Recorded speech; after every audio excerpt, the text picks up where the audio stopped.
Hello, everyone, and welcome to Old School Essentials Against the Slavers, Session 3. We are playing with the Gauntlet online gaming community.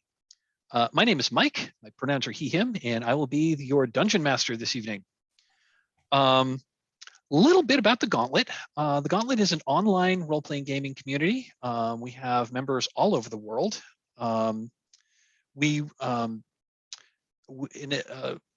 We have a podcast network, we have a blog, and we have an open calendar where we run about 100 games a month.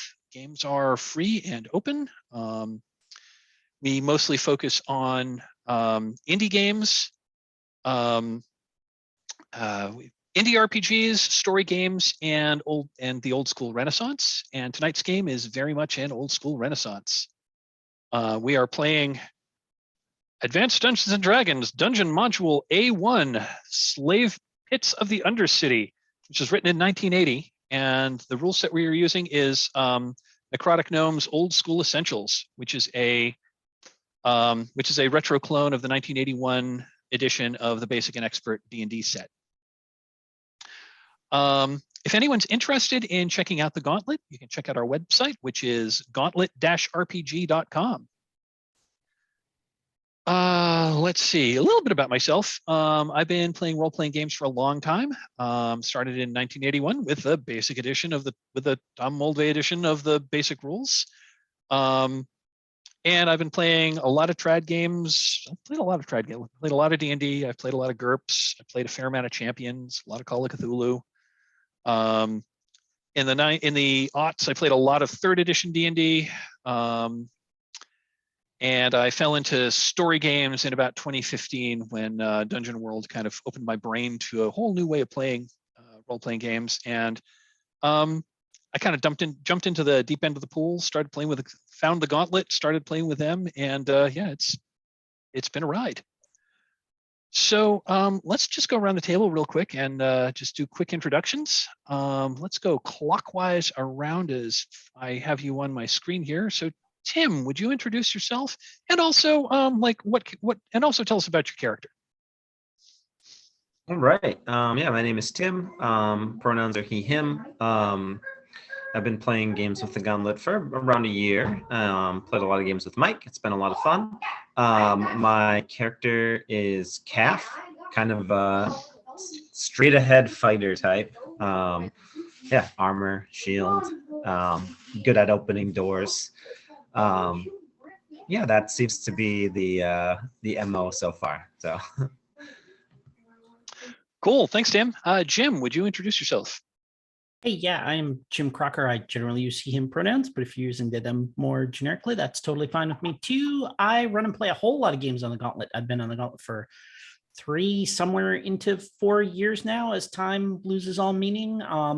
Played a bunch with Mike, had a lot of fun when, and I think I as I've said before, I am willing to accept the credit and or blame for this whole thing, depending on how this goes, because when he said, hey, I'm thinking about running an OSR thing, is there anything anybody wants? And I said, oh man, I haven't played A1 through 4 in like 2 decades. And Mike said, oh, maybe we'll give that a shot. So here we are. I've been having a ton of fun so far.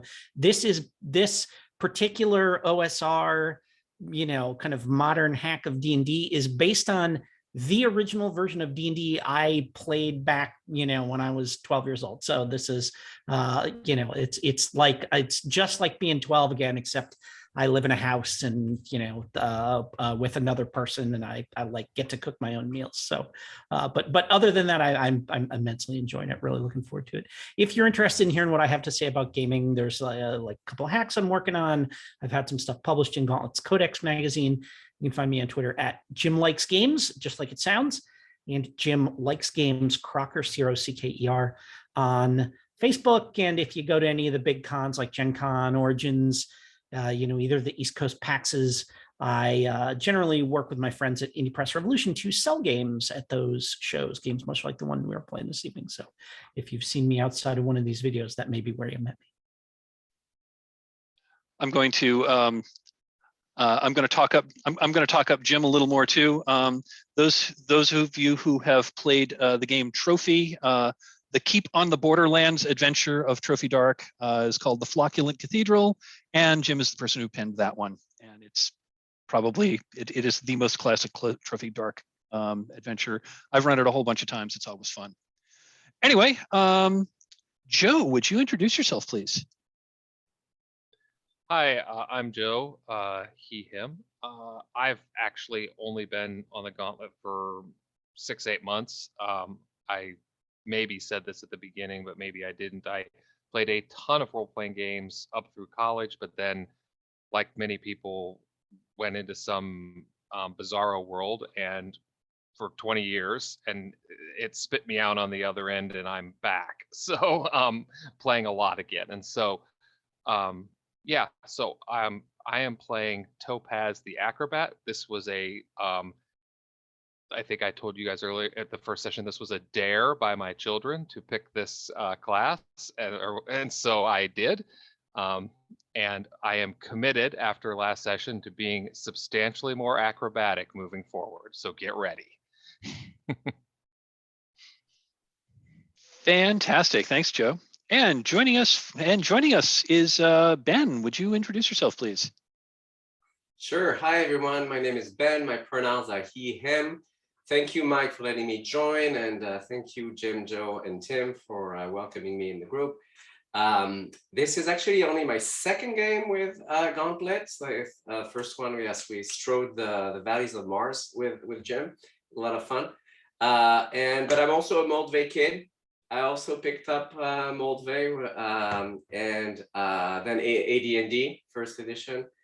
MERP, for those of you who remember that. And then also went to Deep Freeze. And in the last couple of years, I've actually been playing and running a lot of Woofrup for those Europeans out there. And very excited to reconnect. And very curious about the new type of story game, but I haven't had a chance to do much of it, which is why I came knocking on the door of the Gauntlet, and I'm excited to, even though I realize this is more an OSR type of game, I know it also has that sensibility, so I'm excited to be here. Thank you.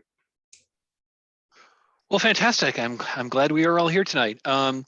For those of you watching at home, we do have a fifth player who is not able to join us tonight. That's Harry. So we're going to be bringing his character, Clintock, the halfling multi-classed cleric thief. We'll be dragging him along as an NPC. And hopefully Harry will be able to rejoin the group next week. Okay, now we have introductions are over. Do want to talk very briefly about the safety tools that we are going to be having in play tonight. So when we play role-playing games, we are putting our emotions on the line. We are a bunch of strangers or near strangers. I've played with a few of you folks before, but we're basically a bunch of strangers that are playing a game together on the internet. And each of us individually is more important than this game we're playing. Safety tools are a way that we can try to put some bounds around things that we individually don't want to deal with. And will also give us some tools to sort of like right the ship if we go into some dangerous waters. How's that for a naval metaphor? So we're going to be playing with 3 safety tools. The first is Open Door. Open Door is about our personal physical comfort, and it's very simple. It just means all of us are free to come and go as we please. Anyone can call a break at any time. Anyone may step away for any reason and can step back when you're ready. And anyone can decide during the game that this game ain't for me. And if you want to resign from the game, that's absolutely fine. No harm, no foul. Not every game is for everyone. That's Open Door. Any questions? The next tool we're going to be using is called Lines and Veils. We have already gone over those off camera. And so lines are things that will not appear in the game. I won't introduce them. You players won't introduce them. And if there was something lined in the module, I will excise it or rewrite it on the fly. Veils are things that we can acknowledge happen in the game. We can maybe see signs that they have happened. We may hear reports that they happened to somebody else, but they will not happen on camera and they won't happen in player characters. And finally, there's another column called Ask First, which are items which may be okay in some situations, may not be okay in others. And if we are going to introduce them, we'll jump out of game, have a discussion as players, put some bounds around them, and decide whether or not we want to engage with it. That's Lines and Veils. We've already gotten Lines and Veils off camera. I have a list. It's now floating on top of my screen, so I'll always have my eye on it. Any questions on Lines and Veils? Finally, we have one other tool we're using called the X card. The X card is a reactive tool which we can invoke if there's something that happens in the game that is making us feel uncomfortable. So if anything happens in the game that does make you uncomfortable, you can say X card. If you're on camera, you can make make an X symbol with your arms, or you can just say, hey folks, I need to X card that. And when you invoke the X card, we're going to pause the game. We're going to step out of character. We'll have a discussion as to what needs to be changed. You don't have to tell us why, but we do need to know what it is so that we can work around it. And then we'll figure out what to do. Whether that's we'll rewind and play the scene without that element. We'll just jump to the next. We'll just jump to the next scene. Or we'll figure out what we need to do to fix it. Two things I do like to call out about the X card. One is you can invoke the X card for things that happen out of game. For example, if another player is regularly talking over you, or is misgendering you, or is just not things like there's some kind of like interplayer dynamic thing that's going on. We can X card that. Let's draw it to our attention, and we're all adults here. Let's talk about it like adults and fix it. So you don't only have to use it for things that happen in the game. The other thing about the X card is I do like to make explicit is if something happened in the game and you didn't really like it, but you decided to let it slide, and then it happens again, it is absolutely 100% okay to X card something that you'd previously let slide. The other thing you can use the X card for is if in our enthusiasm, another player or the GM took their eye off of Lines and Veils and we start going in a direction that is lined or veiled, please immediately X card it. Whoever took their eye off the line and veil will say a quick apology, and we'll remove that element and move on. Any questions about the X card? Okay, that concludes our safety talk. So cool. Let us move on to recap. So, the story thus far. The player characters have been hired by the local lords of the region to go to the ruined city of Highport, where a band of notorious slavers have been operating. They've been sending ships up and down the coast, raiding towns, capturing whole villages, carting off all of the people for who knows what nefarious purposes. The local lords have said enough is enough. They've hired a bunch of bands of adventurers to go in and try to put a stop to it. You are one such band. Your lead was to a abandoned and ruined temple of Hieronius, who was a god of valor, whose temple was destroyed when the city fell 20 years ago. You asked around, you learned of a secret back entrance. As you approached it, you realized that the place seems to be rededicated to the Orcish god Grumsh. So you snuck in the back, you poked around a little bit, you found the stables, surprised the stable hands, and basically killed some, captured one who you pumped for information. You learned from the stable hand that the slave lords are, keeping the captives in some kind of pens or pits or something on the dungeon level of this place, so below ground. he also gave you a little bit more about. He also told you a little bit more about the layout of the upper floor. But since you found the, since you know that that your objective is below, you've decided to go through a collapsed floor that you had encountered previously down into the dungeon levels.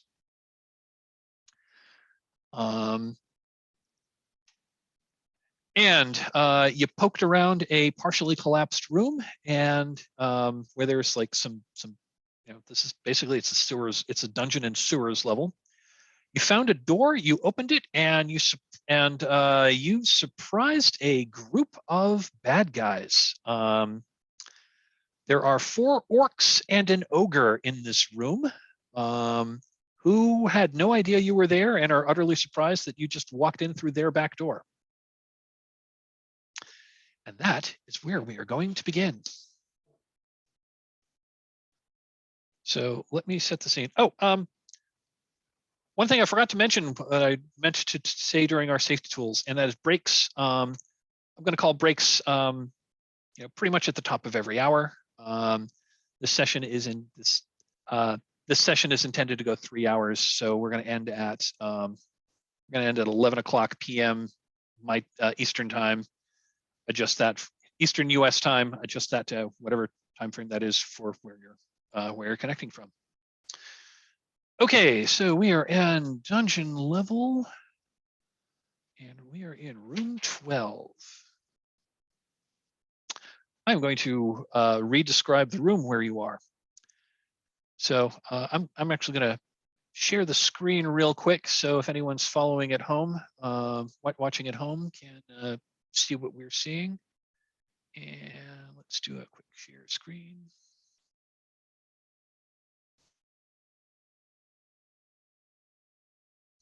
Okay, so on the map here, so the player characters are descended into this room. There's a collapsed ceiling which leads to the upper level. You just opened this door here, and you opened it to find. Let me stop sharing. This irregularly shaped room has apparently been enlarged by the inhabitants of the sewer. The western half of the chamber is raised about 6 feet above the level of the sewage, and the 3 passages that enter the west side of the chamber each go up a short flight of stairs to reach the room. So from your perspective, those stairs are going down. The eastern half of the area appears to have been recently dug. It has dirt floors and a ceiling supported by beams. The stone wall connecting it to the western half has been partially removed. And there are 4 orcs and an ogre in the room. The orcs apparently were sitting on the floor playing dice. The ogre had been positioned more or less by that middle staircase going down, but was kind of like keeping an eye on those 3 passages that came in. So it looked like he was more or less the guard, and while the orcs are playing cards. One other thing that you see in this room is in the in sort of like the back corner of this alcove, there is a rather disheveled looking dwarf. I'm going to say that the dwarf is, he's not chained or manacled, but he's got a collar around his neck, and there's a chain leading off of it.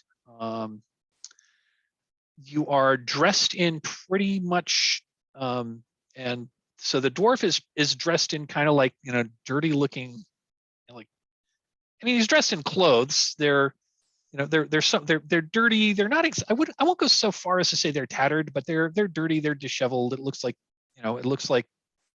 he hasn't been treated terribly well. And where you were, the orcs could definitely keep an eye on you, or the orcs could definitely keep an eye on the dwarf, and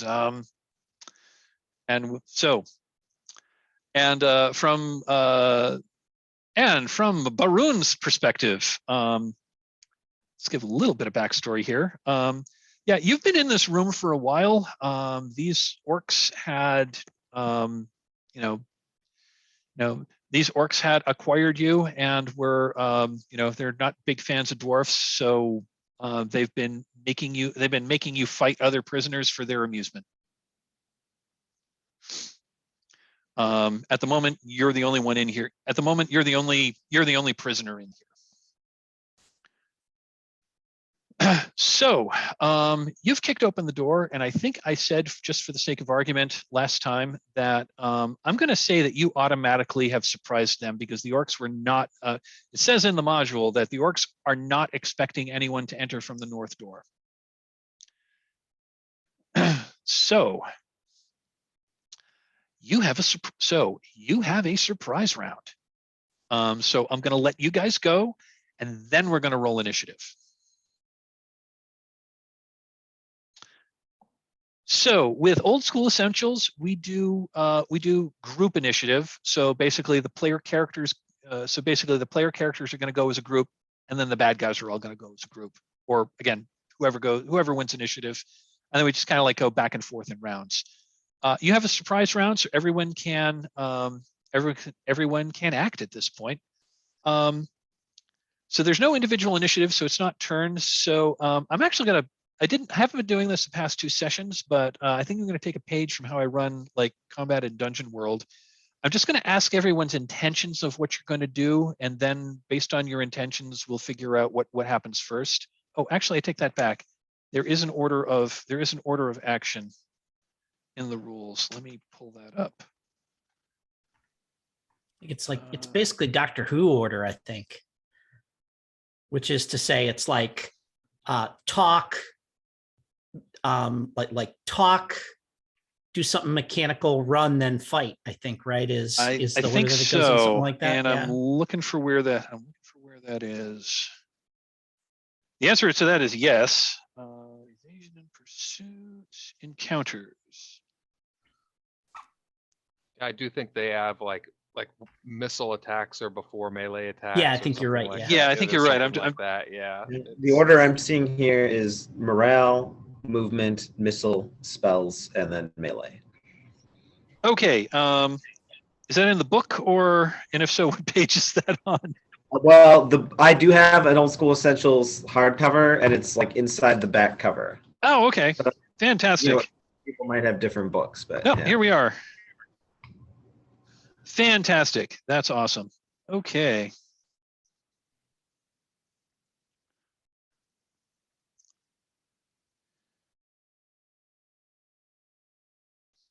Yep, monster morale. So you have initiative, so we're not going to. So I'll do that after. I'll do monster morale after you take your action. So yeah, movement, missile attacks, spell casting, melee attacks. So Zalalaz, what are you intending to do? Like while the orcs are standing there like slack-jawed, I'm just going to step in and grab the nearest weapon I can find, whether it's one of their swords leaning against a wall, or, maybe if we're lucky, like the dwarf's axe might even be, like off to the side or something like that. Grab it and just say, join us, my friend, and just toss the dwarf a weapon. Fantastic. I'm going to say that the orcs have. I would say that the orcs are mostly armed with. Doesn't even say. Crappy short swords or something like that, probably. But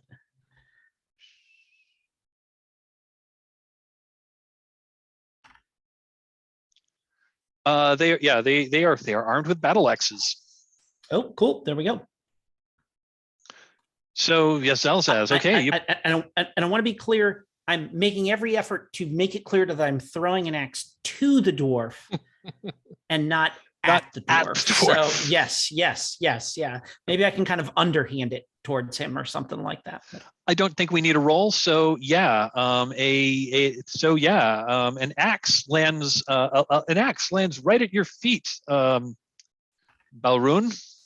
Yeah, pronouncing that correctly?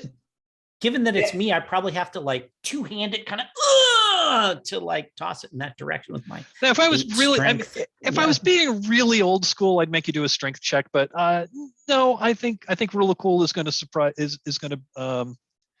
So yeah, these 4 orcs, they were not expecting you, and yeah, they're and I'm going to say, just for the sake of argument, that yeah, there was one of them had leaned their axe like right against the wall, not too far from the door. So yeah, you can just pick up that axe and toss it to the dwarf.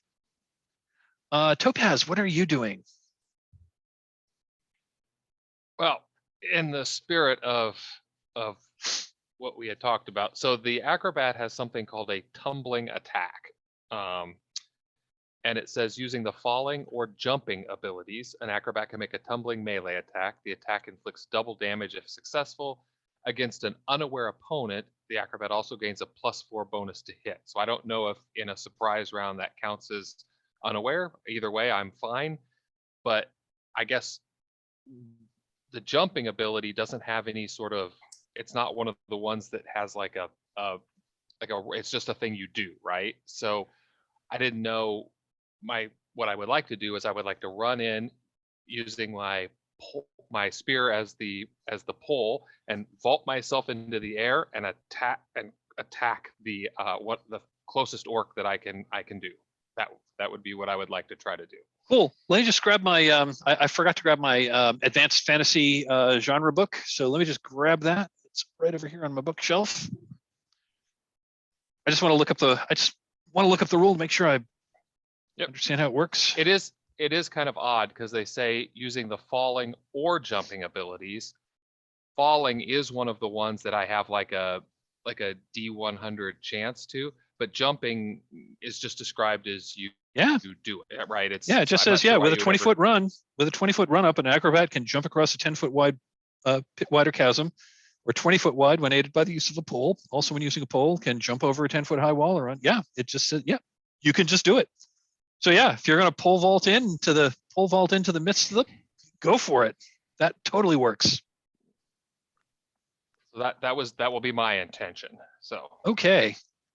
Kef, what are you intending to do? All right, so our dwarf friend, he's chained to the wall. You said he's not actually chained. He's wearing a metal collar, and there's a chain coming off of it. Oh, but it's not actually attached to anything at the moment. Okay, so in that case, if he's free to move and he's got a weapon already, I'm just gonna charge in and I'm gonna attack the nearest orc. Okay, so we got a melee attack coming, and Baroon, what are you intending to do? Baroon was just sitting there, sporting a really bad black eye. Side of his face is all tumefied. He's as surprised as the orcs when the door open, and as surprised when a orcish battle axe is thrown towards him. If I'm not attached to the wall, I'm just gonna grab the battle axe and with a cry attack one of the orcs. Okay, so it sounds like we're jumping. It sounds like okay. So we've done movement. No one's taking a missile attack. No one's casting spells. So we are now into melee. So I think let's resolve the acrobatic attack first, because I think that's coolest.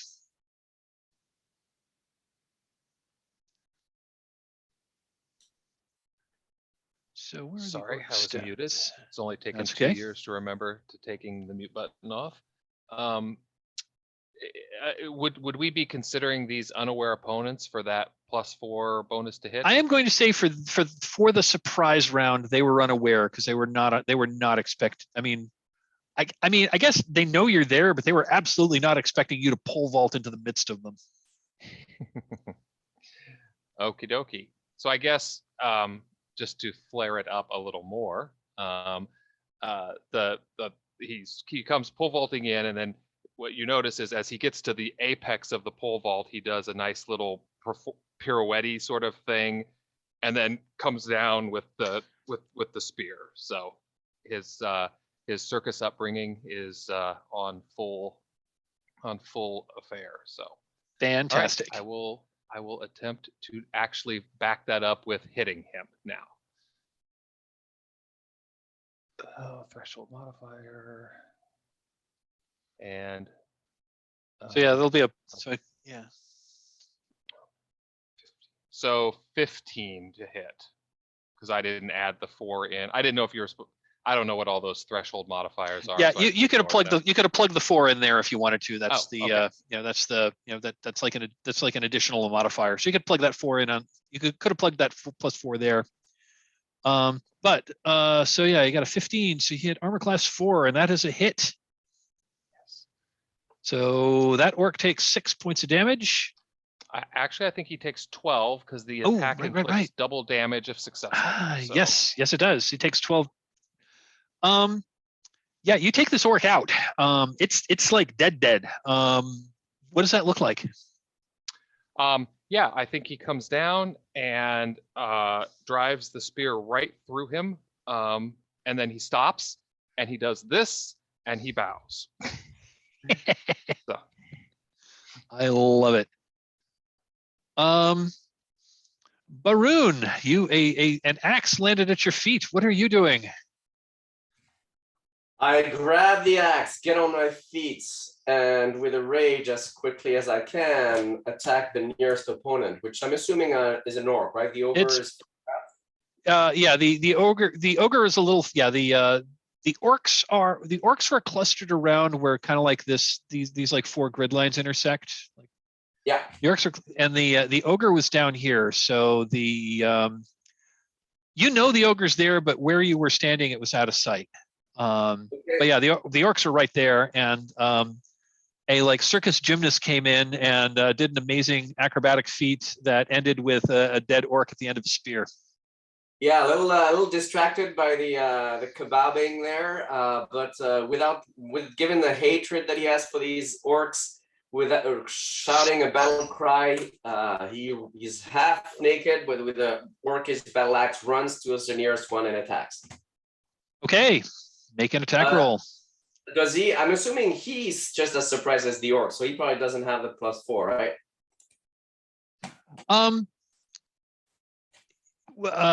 Yeah, I mean, yeah, I don't think, yeah. Well, that +4 was, I think that was a special acrobat bonus. So I think you're just attacking. Because I'm hitting. I'm gonna run a 7. I run a 7, so that's nothing. Yeah, that's gonna be a miss. You're a little rusty. You're so angry at this orc. that your rage clouds your judgment, and you overcommit. And Calf, what are you doing? Yeah, I mean, I think I don't know if the closest orc was the one that Topaz just killed, then I guess I'm running up to the next closest orc. They were pretty. I mean, they were on the floor playing dice, so yeah. They were all pretty close to each other. I mean, they're scrambling to their feet as you attack them. Just stomp in with my heavy armor and my shield out and try and run my sword through one of them, I guess. Okay, go for it.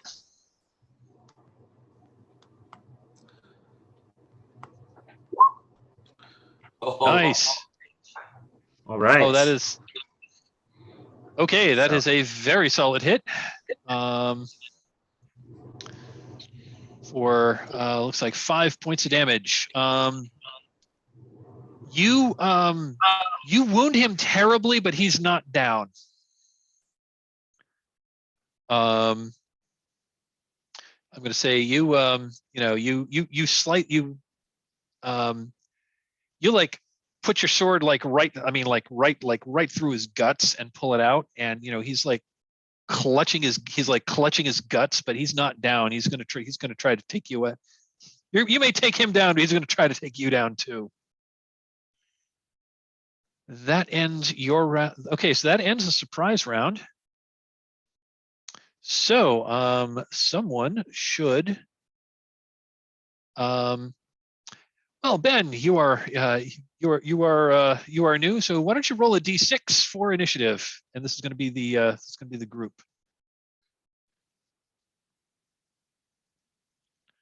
And I'm going to roll. And I am also going to roll, and whoever rolls higher wins.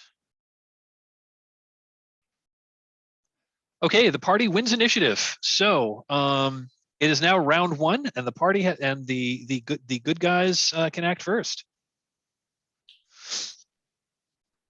All right. So my intention is to continue my melee attack. Maroon,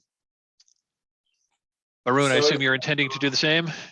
Yes, Baroon is also trying to continue attacking his orc.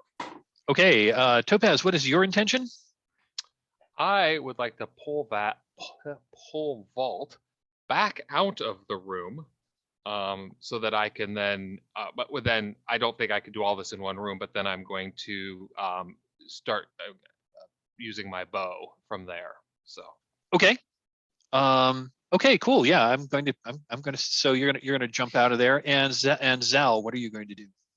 I am standing back in the doorway, kind of looking for, an orc who maybe starts to head towards me or something like that. But I've got daggers out, and I'm just gonna huck a dagger at whichever orc looks like they're an eligible target at the time that happens. Okay. So let's do some. Let me do monster morale. I'm letting my friends with the axes and swords do that sort of thing up close. That makes total sense. One downside with running a module that isn't the same edition is it doesn't have morale listed in their stat block. So I'm gonna have to look that up.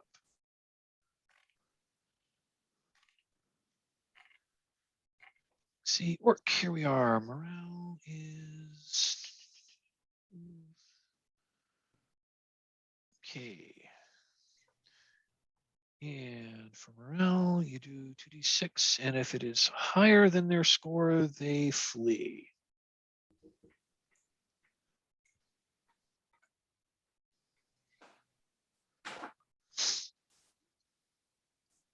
Huh. Well then.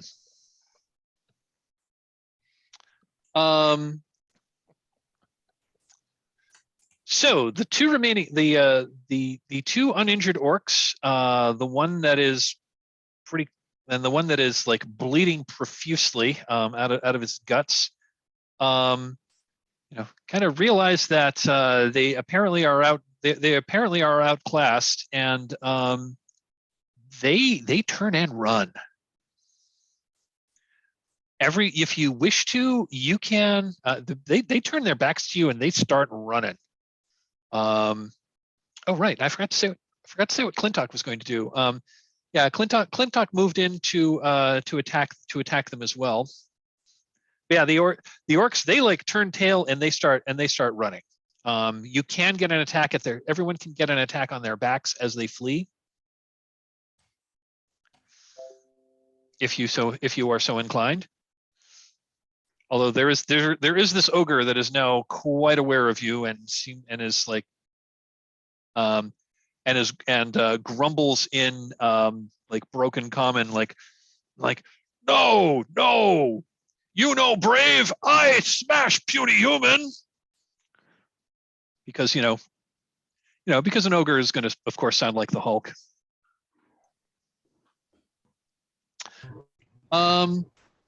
So yeah, anyone who's in melee can take a swing at these orcs as they attempt to flee.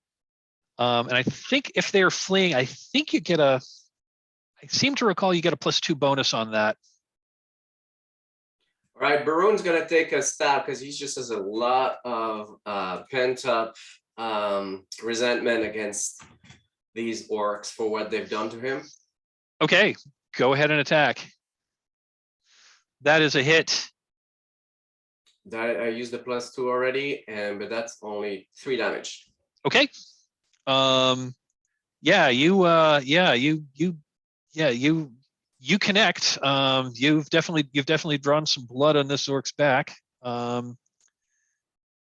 Calf, what are you doing? Yeah, I think I'm going to go for the one that I hit once and finish him off. I'm definitely thinking that I don't want these guys getting out of here and, alerting everyone else to our presence. So Fair enough. Natural Okay, 20. and max. Fantastic. So I was going to say, oh yeah, and you rolled max damage. So my normal rule of thumb when you roll a natural 20 is you just automatically do max damage. But since they're fleeing and because you rolled that max damage, I'm going to give you a situational bonus for +2 damage on that. But it doesn't matter because you just oh, I know what I'm going to do with a natural 20. I'm going to say that you catch 2 of them and you inflict 10 points of damage between the one that you had in your mighty swing. You finish off the one that you had hit before, who only had 1 hit point left, and your swing goes into. I'm going to say your swing goes into the other orc that Baroon had hit, and that one goes down 2. So there is now but 1 orc left who is running. And I guess I should have done missile fire first. But yeah, Zell, if you want to throw, Zell, you can throw a dagger, and Topaz, if you're like back, if you want to like start a shooting, that would also be cool. Yeah,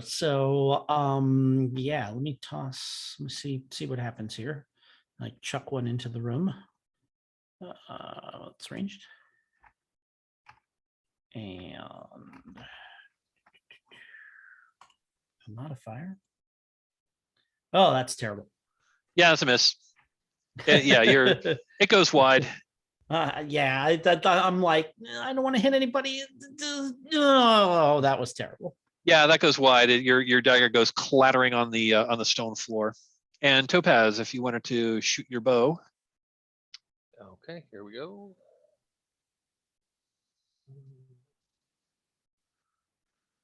That is a hit. He takes an arrow. The orc takes an arrow in the shoulder and like grunts in pain as he runs toward that first staircase. It is now the monster's turn. And the ogre, the ogre shouts like, "No, you cowards, cowards! You too!" And he points at one of the dead ones. Cowards! And he steps forward and takes a swing at. I don't know who he's going to take a swing at. So let's let the dice decide. So it looks like, it looks like pretty much it's just Kaf and Ben that are in. It's Kaf and Baroon that are in melee range. So say evens it's going to go for Kaf, odds it's going to go for Baroon. And I rolled the wrong die. Let me try that again. Odds it goes for Baroon. Can I toss Baroon my shield? Because like he has no armor, right? That is true. He has no armor. Although I am going to say that you can toss him your shield, or Baroon. I'm going to say that there is a shield on the ground that was one of the orcs. So you can just grab a shield if you want. Is it the battle axe is not a two-handed weapon? No, battle axe is a one-handed weapon. Oh, great. Okay. So then, if I can grab a. Yeah, you can grab a shield. I grab a shield. I grab a shield. Okay. So, monster is attacking. And you nimbly jump out of the way as a huge club smashes into the ground where you had just been standing.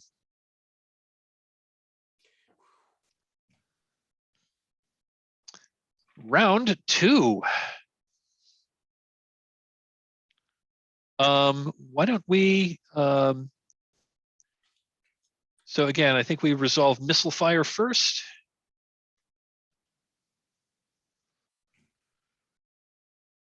Oh wait, I need to do a monster morale check.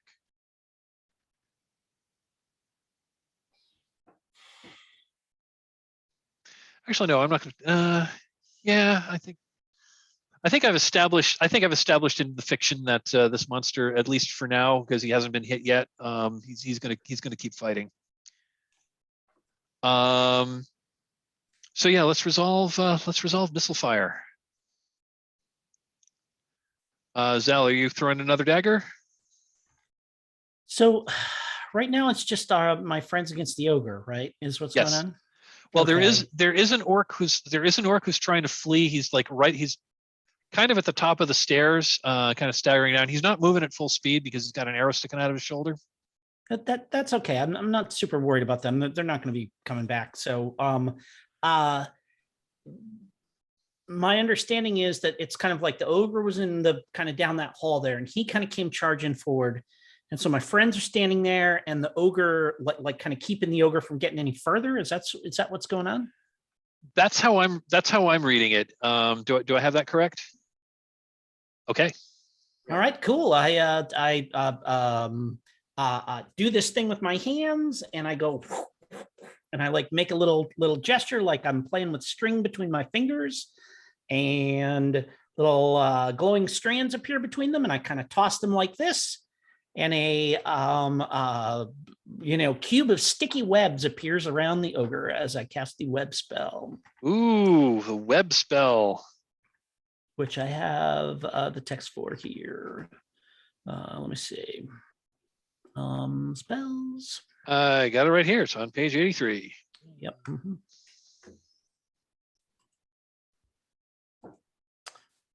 So presumably because he's an ogre, he's probably got giant strength.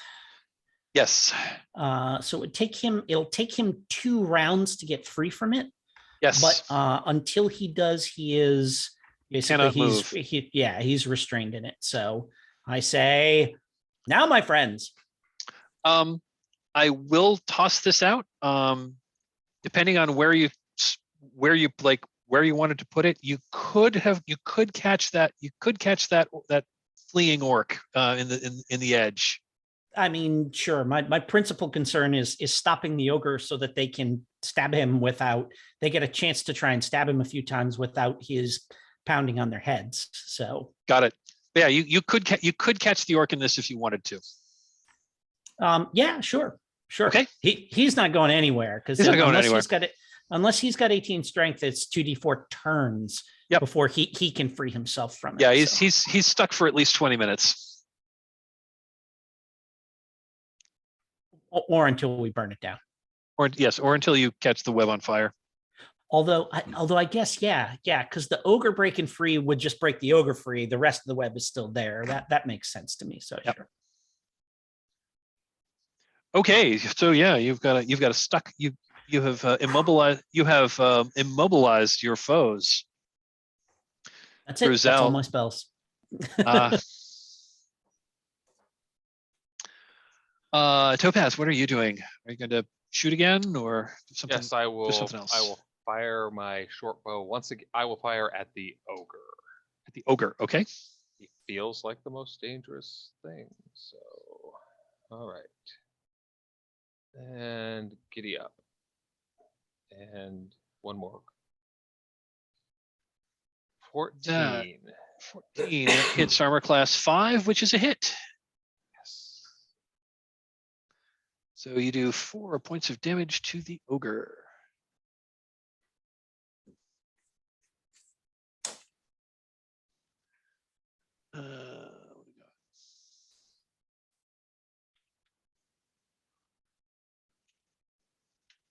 Okay.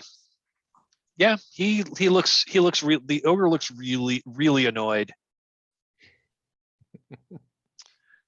Baroon, what are you doing? Baroon, seeing that the ogre is he's breaking loose of his ties in a couple of rounds, right? He's trying to. Making a running start and then jumping, using a piece of rock to propel himself up. Tries to bring down his axe, I guess one-handed then, on the on the orc. Oh, sorry, on the ogre. On the ogre, okay. Go for And it. so is there any Since he is immobilized, he can't really dodge this. So I'm going to give you a plus. Yeah, that's something I should have said before. Everyone's got a +4 to hit this guy because he can't move. Okay. Oh yeah, that hits. Huh, I don't get the Thaco table for some reason. But anyway, damage 5. Yeah, I don't know why your Thaco isn't coming up, but whatever. You did before too. Huh. I don't know. I haven't used these sheets in Roll20 until this session, and they are a bit of a mystery. And Calf, what are you doing? Yeah, I think just put my weight behind my sword arm and have at him. Okay, make an attack roll at +4.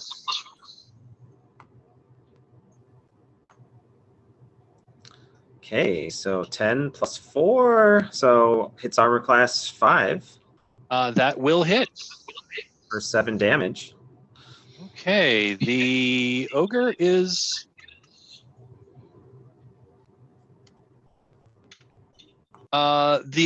looking pretty hurt all of a sudden, and he's now like just shouting like curses upon you. He's also making pretty good headway on freeing himself. But he can't really attack because he's stuck. So I guess we're on the next round. Let's resolve missile fire first. I mean, I'll hurl another dagger at the ogre as it is restrained there while I can.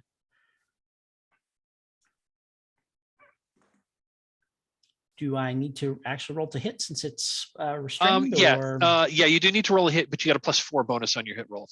I will take that. Excellent. All right, let's see what we got happening here. Got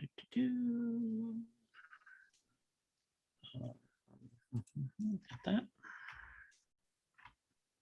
Too many tabs.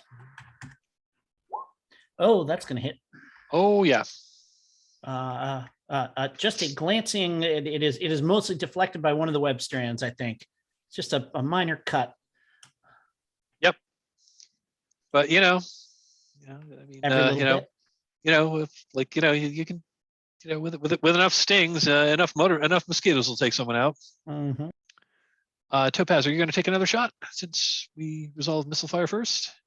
I don't think so. I think that he was very impressed with Barun's leaping and jumping attack and felt like maybe he also needed to get into that game. He feels like, well, touche, and so he is going to stow his bow, and he's gonna try to kind of parkour, pole vault off the wall. I'd like to try to get behind the ogre if that's possible. I'm going to say yes. And I'm going to say yes with your acrobatic ability. I'm going to say you can absolutely get on the other side of the ogre. And then I will want to attack him from behind. Now, I understand if like that whole movement sequence and attacking is too much, but either way, no, you can move behind. You can move and attack. Is the web down? No, the web's. Oh, that's true. The web's. Oh, that's right. You can't really. Oh, that's right. The web's. Oh, that's right. The web's like stuck on the ceiling. I forgot about that. Yep. That's the way web works. It's got to have anchors on all four sides to. Yeah. Yep.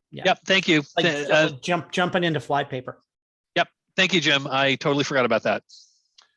Could he somersault and dive low, maybe through the legs of the ogre to get behind him? Or is the web too all-consuming? I'm gonna say let me look how acrobatics works. If this was 5e, I'd say make an acrobatics check to get on the other side, but this isn't 5e. Jumping, tumbling attack. I mean, from a let's see what he has all these little skills that I had to put in here. Where did those go? I'm going to call this tightrope walking. If you want to make if you succeed on a tightrope walking check, you can get past him and be on the other side of him. All right. Failure means you're going to get stuck in the web. Up to you. I'm gonna give it a shot because I don't want to be from a showmanship perspective. He doesn't want to be one upped by the dwarf. So Because you're give it a shot. Yeah, because I figure because that's like I'm going to say that's basically tightrope walking. You're trying to like get through the sticky strands of the web without actually getting stuck in it. So okay, yeah, let's go for it. So let's see if this works correctly. How I entered it into underneath my abilities and skills, so it looks like it's a D100 less than 75 is what I'm looking for here. I mean, if you want, I can take a look. So what's your your chances? 75% chance to succeed. Yep. So it is. All right. Let's see if I entered this correctly on the sheet. Now. Yes, that should be correct. And 11. it is. It is. You have dexterously wound your way through the webs without getting stuck in them. You are on the other side of the ogre. Excellent. Ta-da! And yeah, I'm going to say that's. I'm going to say that I'm going to say that was a complex enough move that I don't think you can move and attack because that's. Yep. I think that's going to take some time. Nope, no worries. More chances for me to flourish and whatnot in my performance. So, Calf, what are you doing? Yeah, another whack with my sword. I think. Commence a whacking.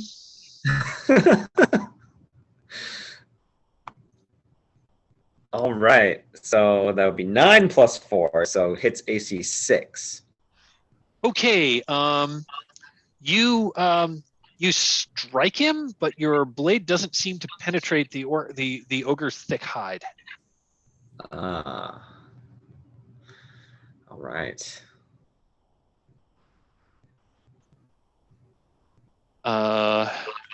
And Baroon. Yeah, I think I just curse under my breath and have at him, Master Dwarf, kind of thing. And now this time, having landed on the ground, Baroon makes a side swipe for the legs. And so he's not restrained anymore, right? Or we still have the 4? Yes, you still have the plus 4 to hit. Next, this is the set on his action. He will get himself free at the end of this, but it is a moot point. Please describe how you kill this ogre.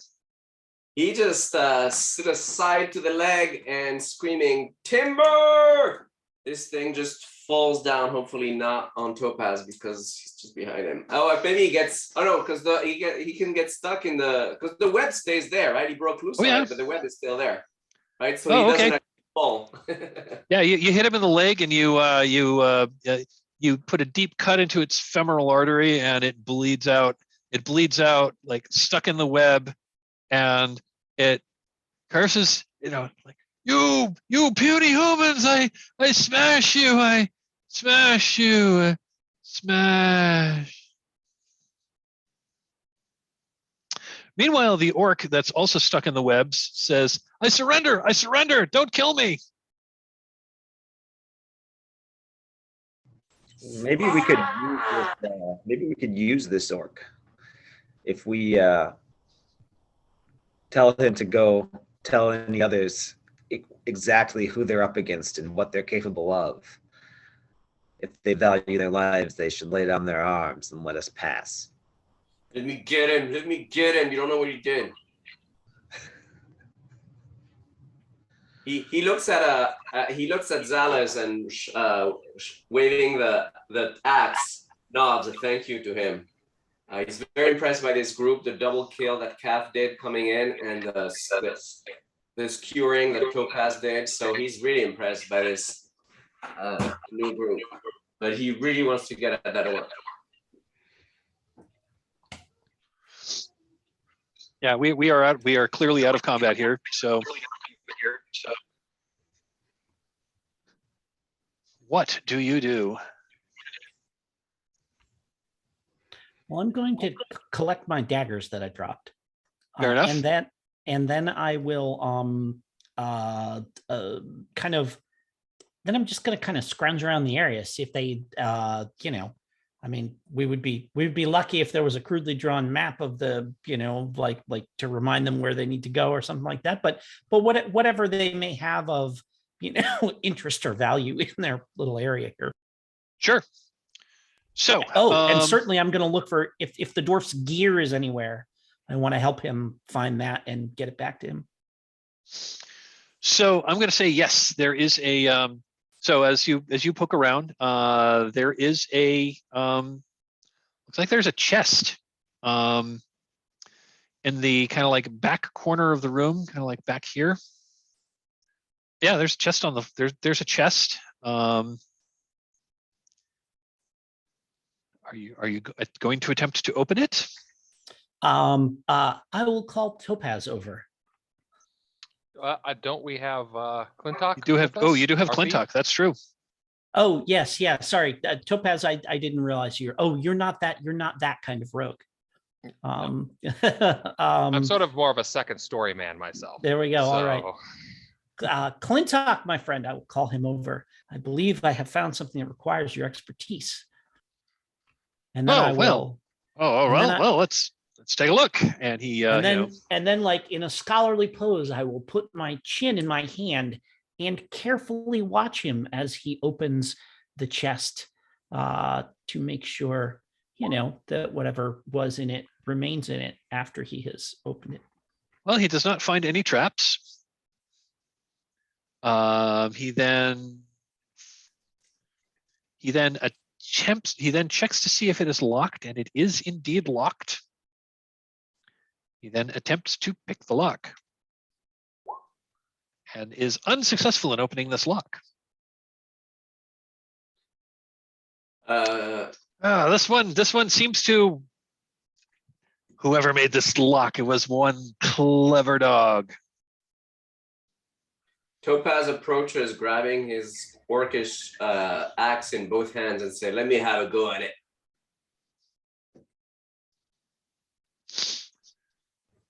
Are you going to? Sure. Are you? Clintock steps aside. You're going to attempt to smash open the. He can't really. Can he? Is he gonna try again? Can he try again? I don't think so, right? You can't try again. No. Just want to see. So I think this might be a strength check. To just flat out destroy something.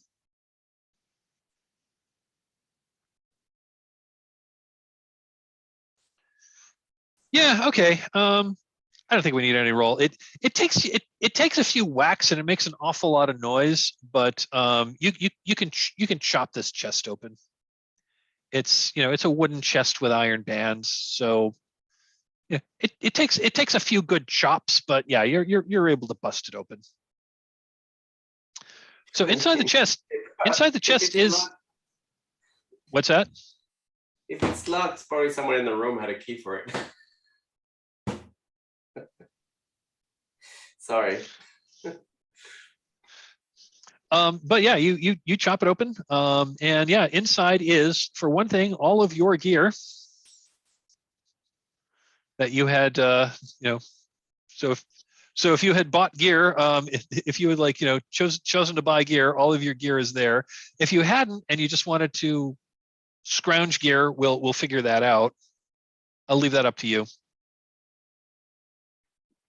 Well, I do have some like gladiator type of armor that he's kind of putting back on, and some hand blades. Yeah, there you go. Yeah, all of your gladiator gear's in there. Also is a whole bunch of coins. There are 360 silver pieces and 180 gold pieces.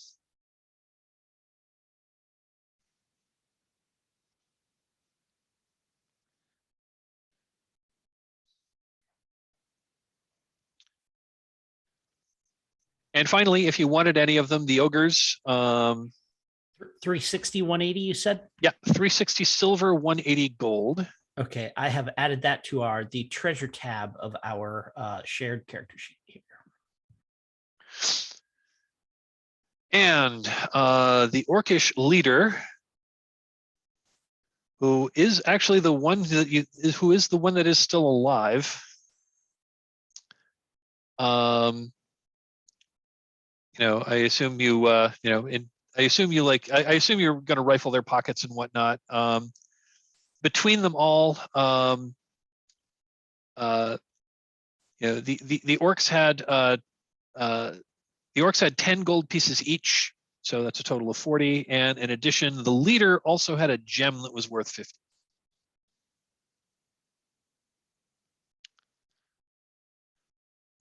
In addition, the orcs were all wearing studded leather armor. So if anyone wanted a set of studded leather armor, you can take that.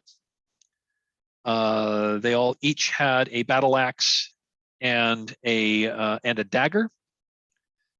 The leader's dagger, however, looks especially nice. And Zal, you can just tell this thing's magical. Very well. You know what? I actually memorized a detect magic spell. Would casting that allow me to, give me the information to know what it does? 100%. Cool. I'll take a moment. I'll mutter a few words over it, sprinkle a little glowing powder, and the color that the blade glows tells me, clearly it is enchanted thusly. So yes, it is indeed enchanted thusly. It is a dagger +1, +2 versus magic users and enchanted creatures. I kind of whoa. I hold it back. Is there one of our regular fighters that uses daggers as their principal weapon? No. I see naught but shaking heads. Therefore, I take it and I say, well, I shall hang on to this in case we need it, and carefully tuck it into the topmost scabbard of my little bandolier of throwing daggers. And so I've got a +1 dagger now. Cool. So, what are you doing with your prisoner? I'm looking for some way to open my collar. Is there a key there, or- Yeah, he's got a the leader. He's got a key ring. Okay, that probably was the key to the chest too. Yes. Remove the collar while he's talking to the group and says, "So, how do we get out of here?" Get out of here! How'd you people get in here? He says in orcish accented common. Oh no, he's asking the group. Oh, okay. Oh, I'm sorry. Maybe our little friend here can give us some ideas. We're here to find more captives, much like yourself. So, let me take a look at the map.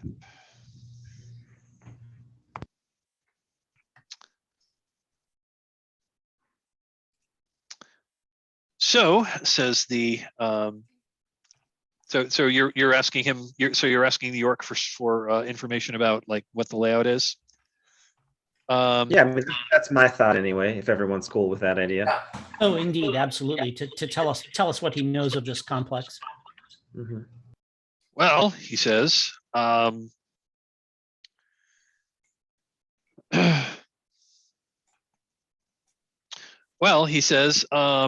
so these three, these three passages, they basically all lead to the same place. There's a, it's like it goes deeper into, it goes, farther into the sewers.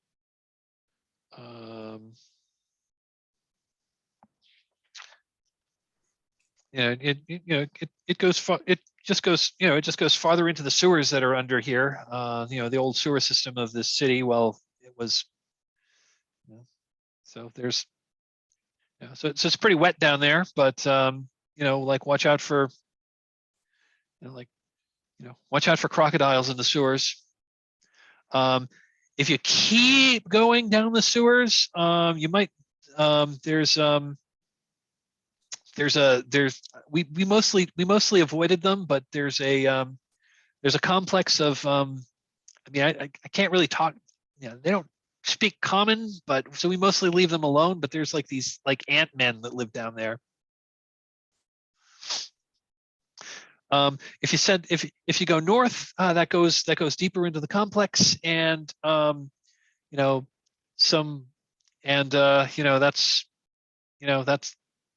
where they keep the prisoners. Varun turns to the group and says, "We gotta release the prisoners." Indeed. That is why we are. That's why we're here. The merchant princes sent us on their behalf to do as much damage as we can. These reprobates, these brigands, whatever disparaging term you wish to apply to them, have been causing them much consternation and considerable expense. How is it then came to be their captive?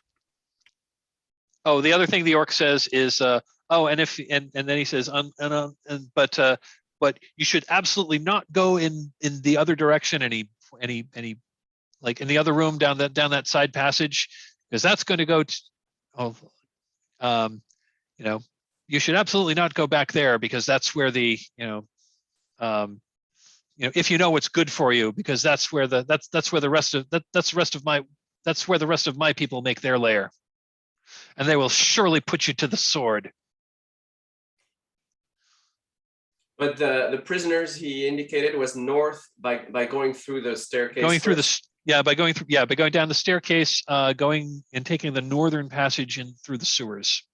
Okay, and entering Zalalaz. Entering Zalalaz. Yes. Oh, please. My friends, of which I now count you among, call me Zal. Zal. My people were defeated in a battle and I was enslaved, and since then I've been forced to fight for various groups and passed around, and I will not tolerate for others to suffer that lot any longer. I will accompany you to free those prisoners you speak of.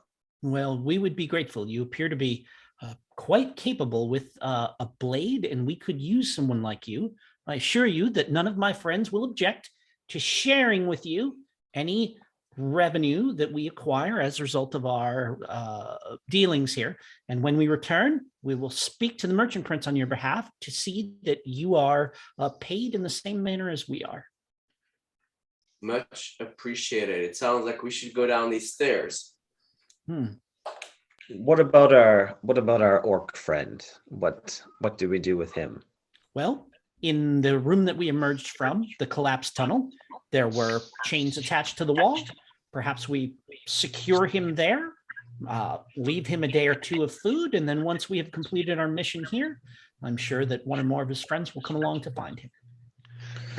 And I'm going to say if you want to leave him here too, there's a couple of iron rings that are like stuck into the wall here, sure. and Barun, that they have suspended you from these rings in the past. Please let me, and he, with great pleasure, subjects the chief to what he was subjected to. But as Zal suggested, he throws in his direction some molding bread that the orcs had to let it sustain himself. And he says, "For we are civilized." And then coming to the group says, "So, friends, which of these three?" Pointing to the stairs. I think if we can look through and see which one kind of the one on the north would make sense to me because we're headed north, When in doubt, we should choose a direction either left or right, and stick to that direction as we travel, so that if we become separated or lose our light, we may be able to feel our way back to here along the wall. I say we choose the one that smells the least foul. They all smell pretty bad. I fear they are equally repugnant, my friend. He warned us about my palate is not yet refined in terms of being able to detect the nuances of various effluvia. Is there one that seems less wet or less standing water that we'd have to worry they're about? all pretty. Yeah, they're all pretty. They're all pretty wet. So they all go down to. So the stairway goes down, and the so the water is these chambers are angled ever so slightly downward. The water is coming from some small pipes that are like come out of the walls beside the water. We're putting scare quotes around water, I assume, right? That's okay. The liquid with dubious looking chunks floating in it. Comes out of pipes on either that come out on either side of the stairs and just kind of flows, and they all do flow downward. Well, there's a question. Which of the three is the least chunky? I squint and examine. Or is it it just a crapshoot? I'm gonna say looking at all three, it's the first one probably looks slightly less chunky. Okay. This really is like being 12 again, by the way. So then I feel like that's that one then. Okay. I'm in back kind of with my lantern. I open the door again, so I will be behind whoever is going in front, kind of holding the lantern up so that they can see, but don't necessarily have to, carry a light source themselves. Got it. They can have their hands free. I'm just looking at the time. I just realized we went later than I thought we did. Now that I'm looking at the clock, why don't we take? This seems like a good time to let's take a 10-minute break. Perfect. And my dogs come are back. literally telling me it's time to go out. So got it. And okay, yeah, let's take 10 minutes. We'll come back at 25 minutes before the hour.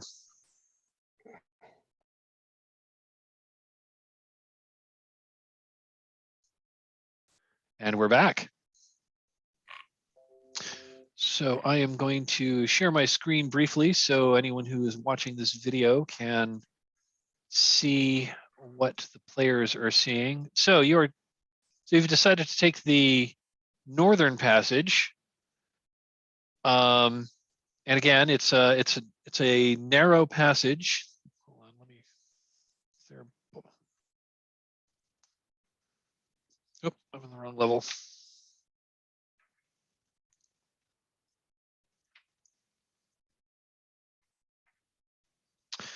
Yeah, this is a small sewer chamber. Unlike that partially collapsed wider chamber that you were in earlier, there's no ledge on the side, so you are going to have to wade through the sewage.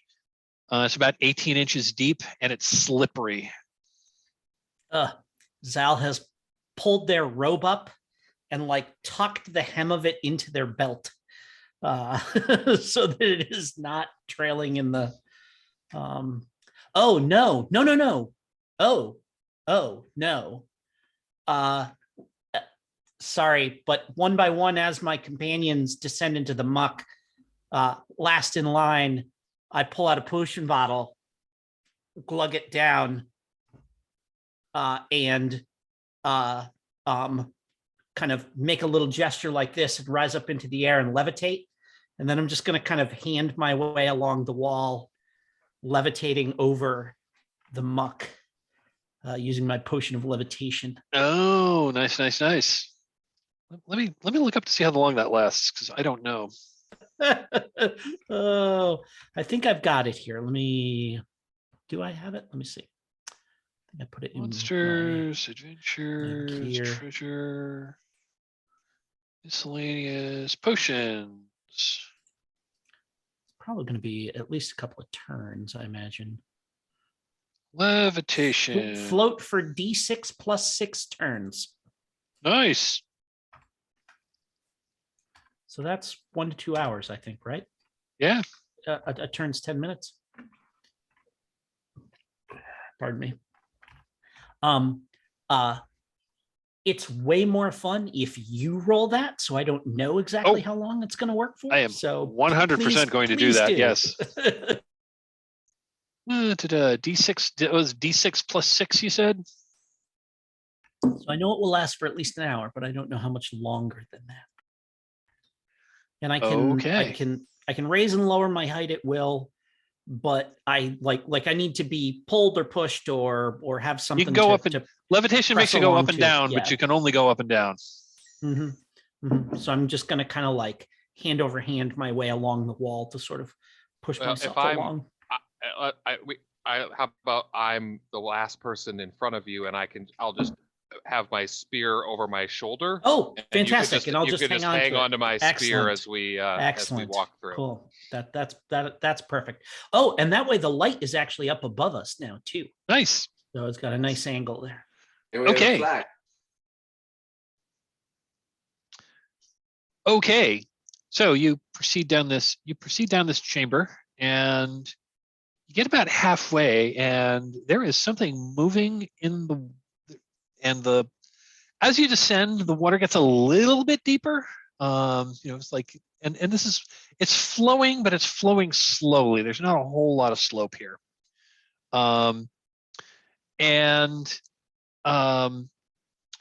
There's something moving in the water ahead of you. Like something below the surface that's moving toward you. Zal, can you see anything from up there? What is it? I squint and kind of wave the lantern in its direction. It almost looks like it's almost looks like it's a log in the water that's moving toward you. That's a crocodile. The orc warned us of a crocodile. I suspect this may be of whence he spoke. Too bad we didn't bring him along to lead the way. I will release your spear, my friend, I say, letting go of Topaz's spear. Should we go around the other passages? Well, you could, but you are moving at because this is so slippery. You have to move at basically quarter speed, or else you're going to have. So I was figuring you were creeping along. So you can move at quarter speed with no danger, but if you move faster than quarter speed, if you move half speed, basically you have to make a dex check. You're going to fall. If you move at full speed, you have to make a dex check at -2, or you're going to fall. And is this thing coming for us? Oh yeah, this thing is definitely coming for you. To the point where, it's swimming for you, and at this point, its head comes up out of the water. You see its eyes, and then it like opens its mouth and snaps, and it's coming right at you. I think it might be time to roll initiative. Do we have a volunteer on who wants to roll? Oh, let's let our newly found dwarfen friend roll. Okay. I'm going to roll this one in the open because why not? Crocodile wins initiative. So I forgot to ask, but who is in front? Because that is indeed, because this is narrow enough that you're probably going to have to go in single file. I'm happy to go front unless Kath wants to. The beauty of it is that you could see over my head. Yeah, I suppose that, rationally you probably would go first and I'd be right behind, yeah. I brought the water up to my chest. It's only 18 inches. So, your waist. Yeah. Hold on. Where is... Okay, I need to look up.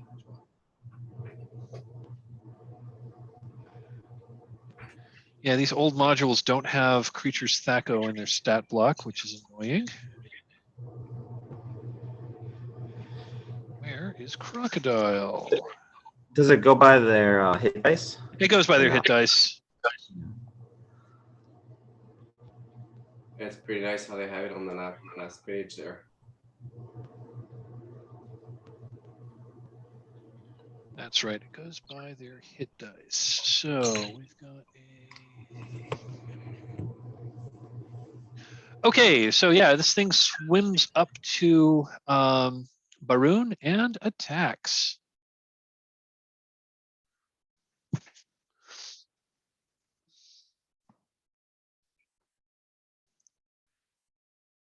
And what is your armor class? 3. Okay, it comes up to you and it snaps at you, but you are able to you are able to dodge out of its way.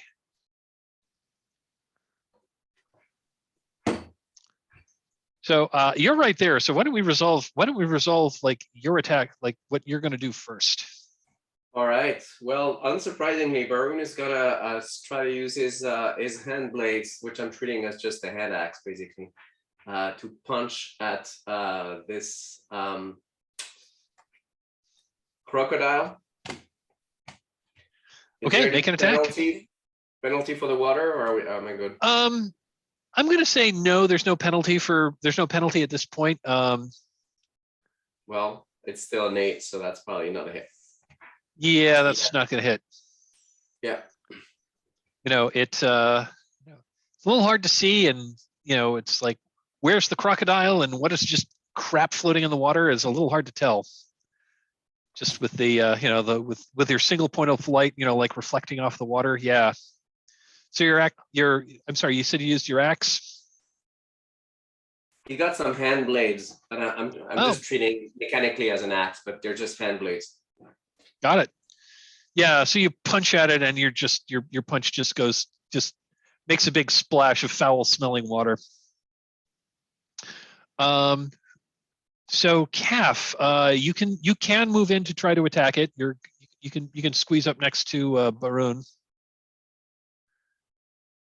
Yeah, I think that's my intention, to kind of slide next to him and kind of try and reach to the side of him and over him and kind of jab my sword into the wherever I think it is in the murky water. Go for it. All right.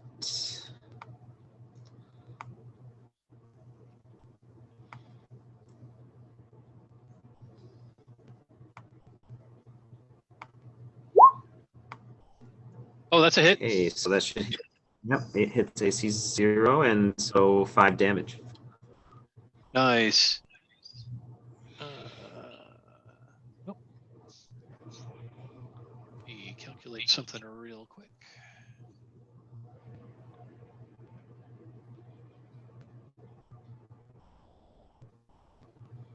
Okay.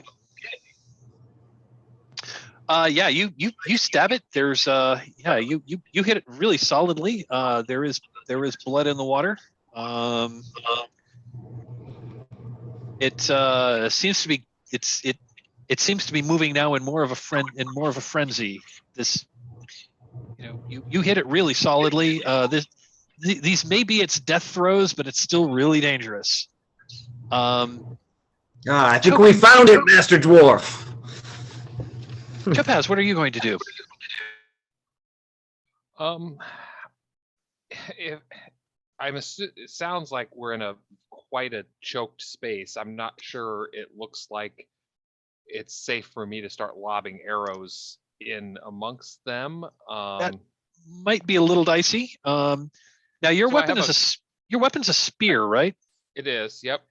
I believe with a spear you can attack from the second in OSE. I believe you can attack from. I'm remembering this from AD&D First Edition, but you can attack from the second rank with a long weapon. You just take a -2 penalty on your hit roll. Oh, okay.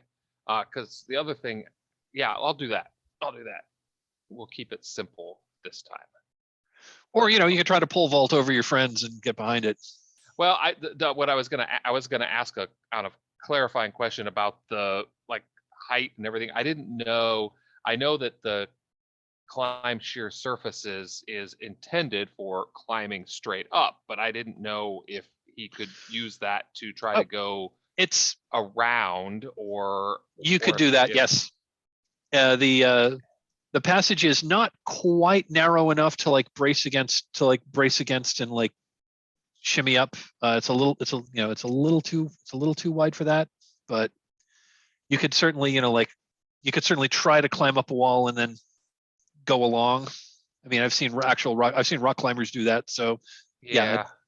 so I'd Given that it does look like it's in death throes, maybe I'll just try to step forward and jab it with my spear, see if I can just end its misery and hasten its journey to boots and luggage.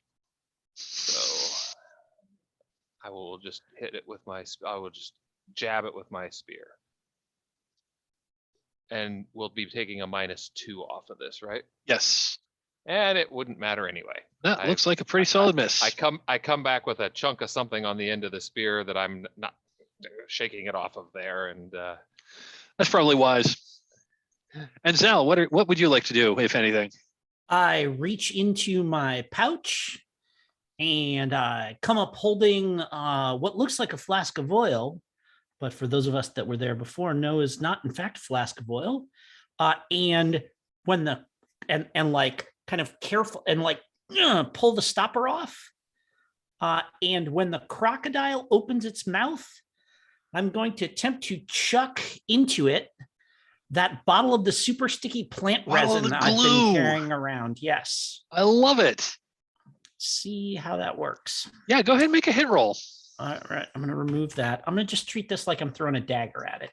I think what I'll do, because that's basically the same. And on a hit, I'm going to say on a hit, it's not going to on a successful hit, it's not going to do any damage, but that's going to make it very difficult for it to attack. You're going to like glue its jaw shut. Yeah, gum up the works. That's what I'm looking to do. So we got that.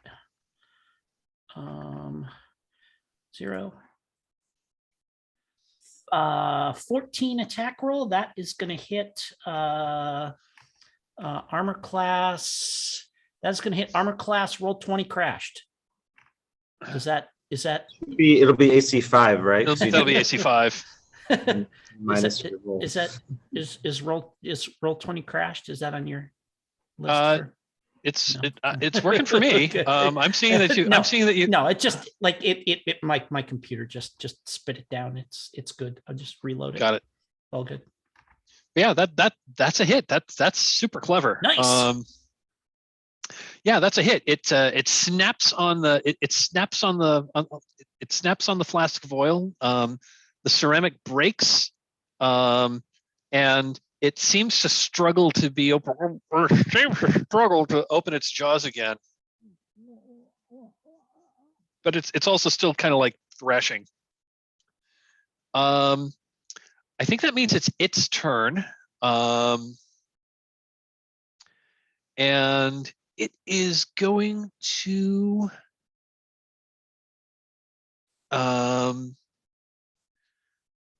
so it is going it loses its bite attack, but it still has its claw attack. So I think and since Calf has moved up, let's go. I think it's going to attack Calf because you're the one who hit it last.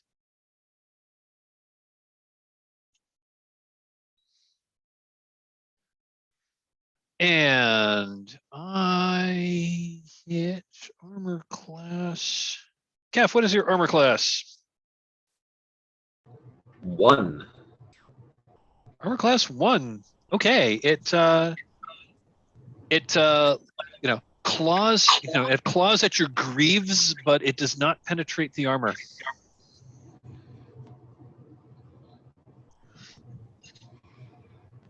It hit armor class 4, but that's not enough to actually, which means it like physically struck you, but it doesn't do any damage. New round. It attacked you last, Calf. So why don't you go first? Yeah. Well, what I was thinking I wanted to do is like, because my sword, I mean, fictionally, my sword is like run through it, right, and then like into the water. I wanted to kind of just like keep it positioned like that for a moment, and tell Baru and like, there he is. Oh, Come at him. Oh, got it. You want to like kind of pin it, and yeah, okay. If you can do that. I don't think you need a roll. I think you're just going to give Baroon a +2 on his attack. Okay. That's a lot of pressure to mess it up. Can I attack next? Yes. All right. So I am. Oh, why did everything change suddenly? Here we go. +2. See, that was a lot of pressure. Natural 1. Sorry, that was good. That was a really good move, but missed it. I don't do critical fumbles, so natural 1 is just a really bad miss. Thank you, though. Topaz, what would you like to do? I'm assuming I can still try to jab it with my spear, so I will. And so I think the with Calf kind of like pinning it with his sword, that's gonna give you a +2 versus your -2. So just straight attack. Alrighty then.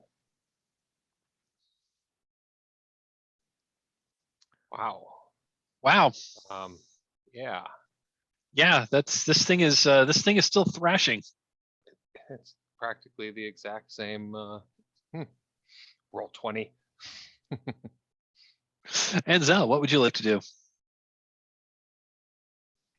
I mean, I think at this point it's now start hurling daggers at it. I am not going to toss my magical dagger down into the sewage. That's probably smart. This will be my regular standard daggers. Let's see what I got here. Every little bit, as they say. Get that? Bing.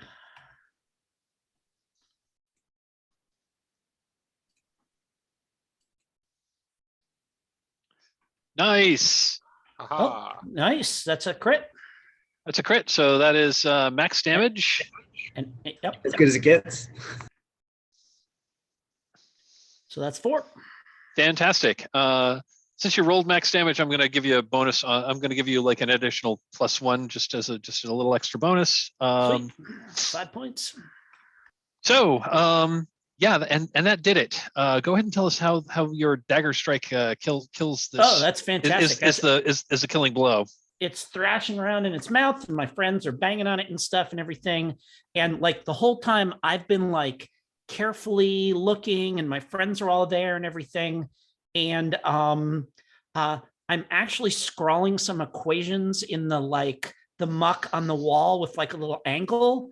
And then like the crocodile rises its head up, and I do a thing where I go shunk, and I, bounce it off the wall in the ceiling, and then blunk, it goes right into its eye, and it thrashes for a second or two, and then down. Love it. Ha! You've dispatched the crocodile. Well played, my friends. I'm gonna reach down into the sewage and pull the dagger out, and kind of like wipe it off and present it back to Zal. Thank you, my friend. Make sure you can stay clean, my friend. Such creatures are known to swallow just about anything that comes across them. Perhaps we should drag it over to the steps and cut it open to make sure that it is not carrying anything of value in its gullet. Good idea. Let's do that. Give me just a moment. He said, having played OSR. Well, having played D&D for many years. That's what is it? It's a wandering monster, so it doesn't have. So it doesn't. It's a wandering monster, so it didn't list any treasure. But I'm just looking it up to see if because it's got. I can give it a shot. Yeah, no, I think crocodiles have to have treasure in their stomach, right? I mean, at least some. Yeah, like half digested, like a half digested, arm from the elbow up with a ring on the finger or something like that. Exactly. So I'm going to do something I haven't done in a really long time. Dude, look up the treasure table and roll randomly. I'm rolling on the random treasure table.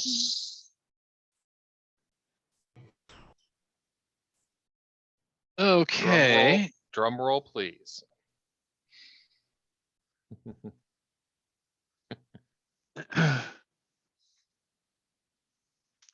So, oh, I'm sorry. What?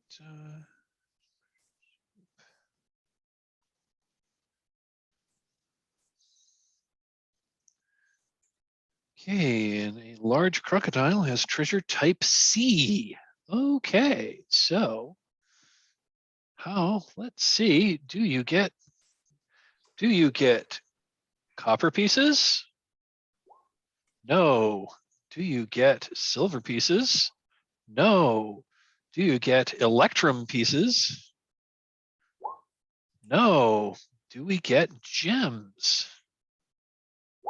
No. Do we get jewelry? No. Do we get magic items? I'm just going to say, because you took the time to cut this thing open, that you don't, this thing doesn't have any treasure in its belly, but if you want to take the time to, skin it, the crocodile, it'll take, this will take about an hour, but if you want to take the time to skin it, the alligator hide, you're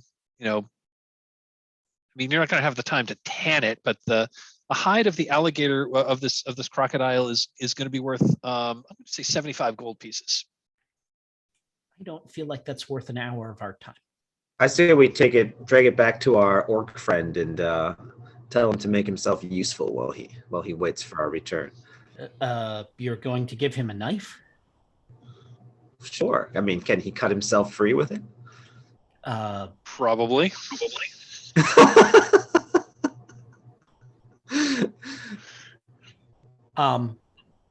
Let me put it this way. If our friend Topaz were restrained by shackles and someone handed him a knife, would you expect that he would remain imprisoned for long? Well, no, but I mean, this orc ain't no Topaz. I'm going to say one other thing. As you get close to the stairs, you do hear the orc shouting in Orcish. What's he saying? Because I speak Orcish. Oh, what's he saying? He's like, Orcish equivalent of the Orcish equivalent of names, Harry, Suzanne, I'm over here, help. What if we just left it kind of sitting right on the edge at the edge of the stairs, right? Like, so it was just kind of laying there. If we it looked like it looked like it was right there to prevent, if the other orcs do come, it would prevent them from coming that way. We could just have it sitting in the water. It might not, perhaps. Indeed. With all the other stuff, it might not, and being dark, it might just look like it's sitting there, and it might prevent people from running down the tunnel after us. So an excellent idea. I'm going to remember the names Harry and Suzanne. Those aren't the actual names. It was like oh no, common orc names, but they are now, my friend. It's canon. It's canon now. Suzanne the orc. Yes, yeah. Okay. So you prop up the dead crocodile to make it look threatening. Awesome. And then you head back down the chamber from where you came to go where you were going. Okay. Yeah, into that where it widens out there. Yeah.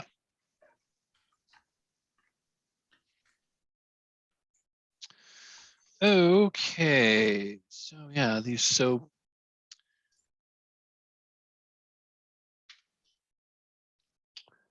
So let me go back to pointer.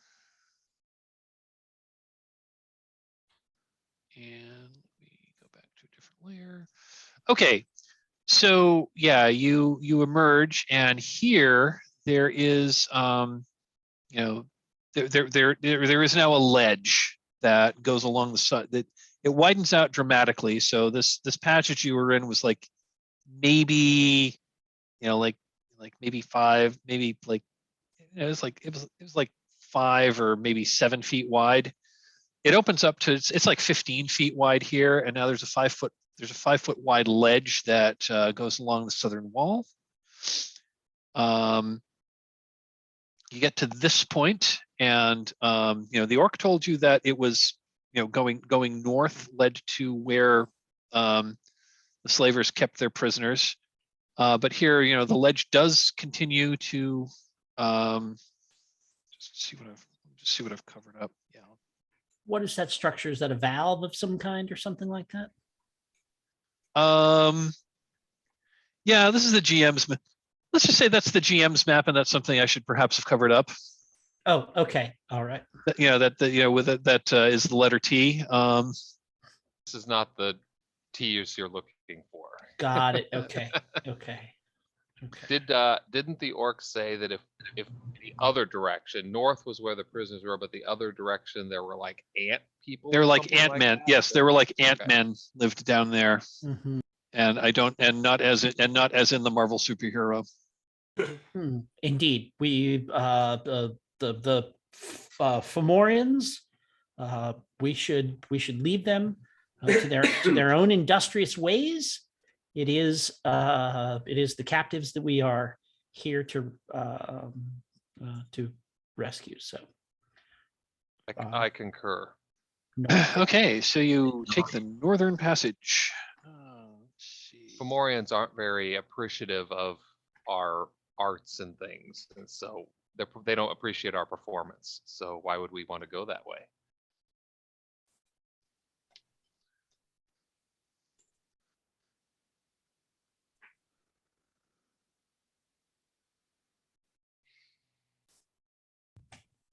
Okay, so you're not heading there.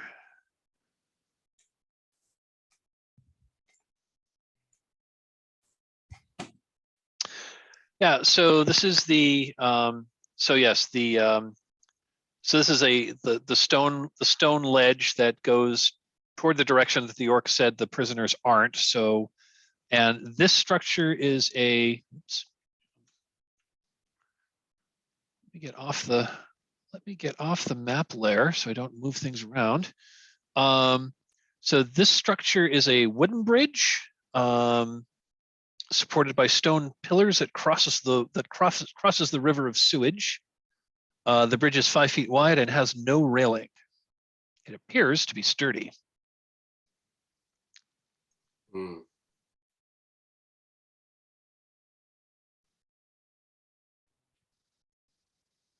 Perhaps it would be prudent to go across one at a time, as we did the last time we crossed something, just in case.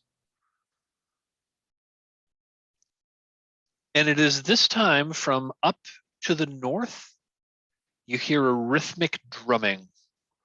Boom, boom, boom, boom, boom.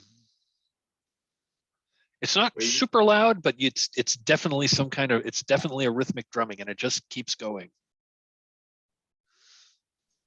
Does it appear that it just started, or that like we're just now noticing? You're just now noticing it. Like as you got closer to this like sewer junction, you might have heard it, but it was kind of hard to tell that over the sound of the flowing water and just like water dripping from. But now that you're here, it's you're starting to hear it over the background noises, and it's definitely coming from the north. You folks seem to know a lot about those ant people. Does that sound like something ant people do?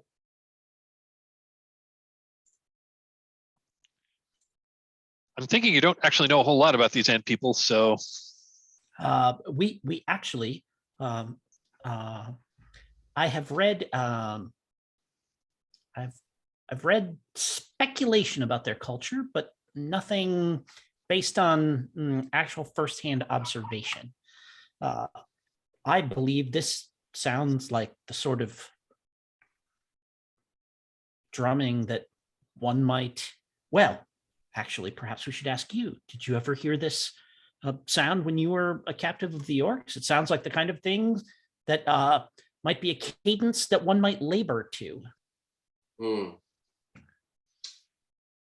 I'm just going to tell you, you're not. I mean, you know that orcs do use drums. You're not really sure if this is what that sounds like or not. I will say that one thing about the orcs, about orc drums, is orc drummers are really good at keeping a beat. So if you ever wanted to form a, rock band, orc as a drummer would probably be good. So, but it could be where the workers are, is what you're thinking, right, Al? So we should check it out, but be discreet about it. Should we progress in the water is as deep as it was until now, right? Or does it get deeper? The water is deeper here. So in this juncture where these small, those three small sewer passages collect, they go over, they go over and into a deeper chamber. So the water in here is significantly deeper. So we'd have to go on that ledge, right? On that passage. Yeah, you pretty much have to go. If you go into the water, you're going to have. If you go into the water, you're going to have to swim. Okay. It varies. It's hard. I mean, you can probe it with the back end of your spear. If anyone has a 10-foot pole or something, you can probe it, and the water seems to vary in depth from point to point. But it doesn't get shallower than like 4.5 feet. And there's probably points where it's much deeper than that. And this is foul sewer water. I figured. All right, so we should probably go north on that ledge with the same marching order, I believe, right? Let's do that as discreetly as we can.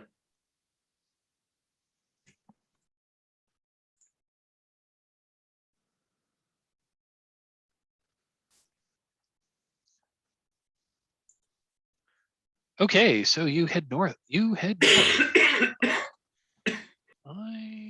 am going to do a quick roll for wandering monsters.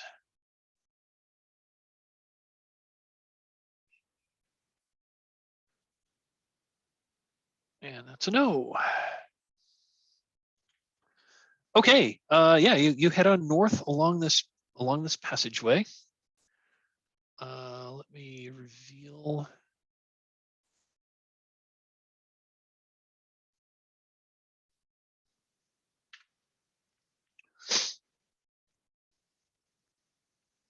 So you come to another juncture. So let me pull this one off too.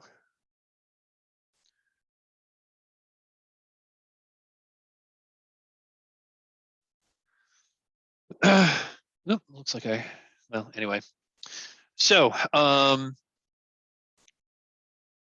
yeah, so the ledge continues. It kind of makes it so the ledge you're on does make a bend to the it does make a bend to the northeast. And it also continues to the west. However, it looks like there's been a collapse or a cave-in. The sewer passage. So you get to here and you look to the west. The sewer passage here ends in a tumble of ruin, completely choking the passageway. Part of the collapsed tunnel forms a ledge extending into the water. Little current moves through here, and the water is stagnant and slimy.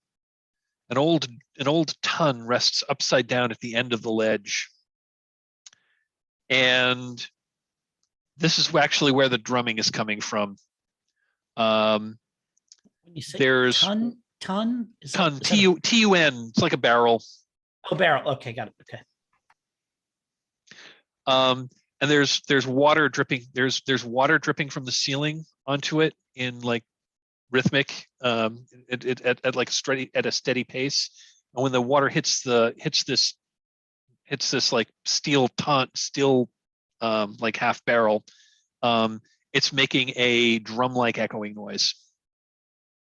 So that's where the boom, boom, boom, boom is coming.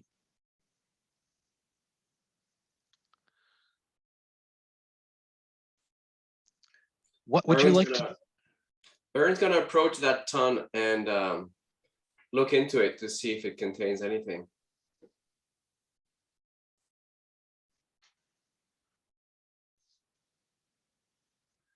You're gonna move the ton, okay? Yeah, you pull it. Yeah, you pull it out of there, and you turn it over, and no, it's. I mean, it appears to be empty. Doesn't seem to be anything in it. And of course, moving it makes the drumming noise stop.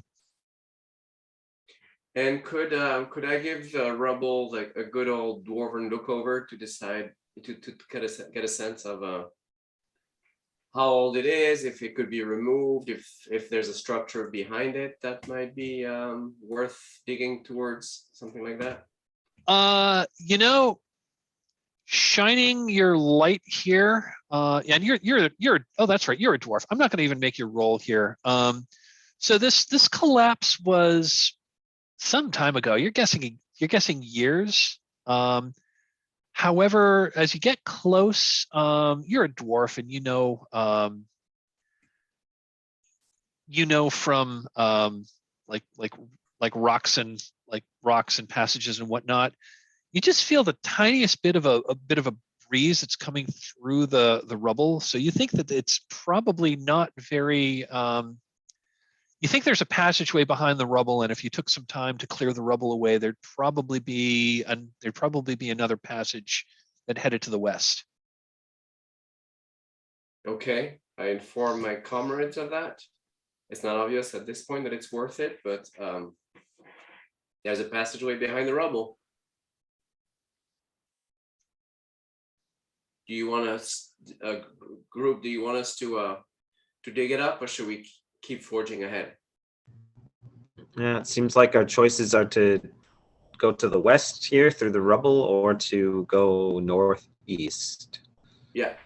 I think all we really know for certain is that the orc said that the northern part would be where we'd find the captives. All right, so we should go north. Well, maybe try it first and then loop back if our search there is not fruitful. That makes sense. Okay. Everyone happy with that? All right. Let's keep going north. Okay. You keep going north. Let me do some secret rolling here for a moment. Let me look at Clintock for a moment.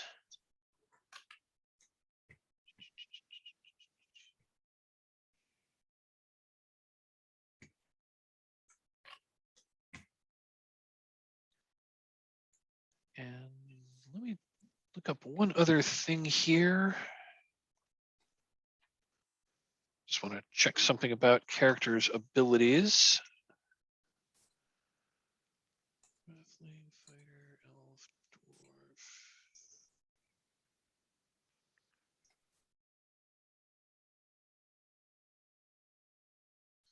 Okay. Let's see. Let me do some more secret rolls here. So, rolling for Zal.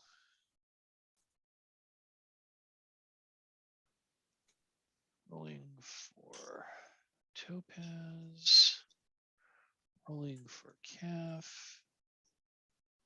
Rolling for Clintock. And rolling for Barun. So there's Barun, as you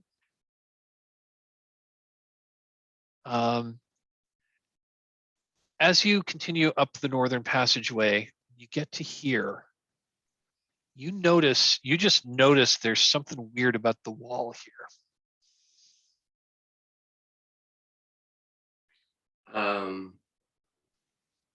raised a hand, and I noticed that Zal was like drawing equations and doing things with the wall before. It seems like a smart cookie, and I'm like, well, I guess I know more about architecture, but I tell him what I know in technical term about the architecture. Like, this seems to be, just look at that, and I point to him where I noted a crack in the wall that seems surprisingly straight.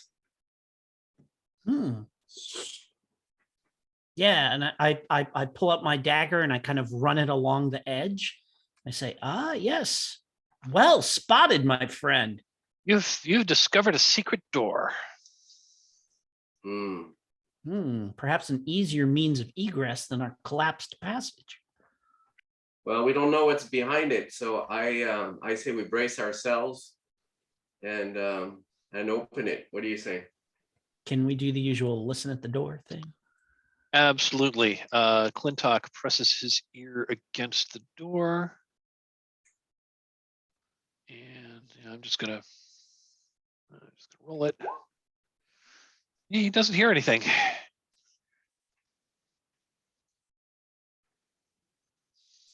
Okay. I don't hear anything. Does anyone else want to try? No, I mean, no, anyone no, can no. listen to doors. Anyone can listen to doors on a 1 in 6 chance of hearing something, but thieves have a better chance that goes up with level. We will trust your ears, my friend. Nonetheless, we should enter with discretion. So you poke around and